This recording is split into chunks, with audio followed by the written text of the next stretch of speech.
Hi guys, in this video I'm gonna show you how you can see recorded video in OBS Studio. It's quite easy. Very first thing you need to do is to just click on settings. Once that open, just click on output.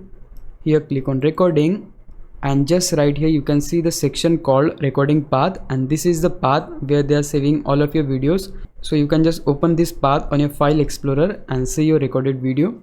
In case if you want to change this path, you can just click on browse and just choose the folder where you wanna save these recordings. Once the folder is selected, just click on select folder, and from then they'll save all of your recordings on that particular folder.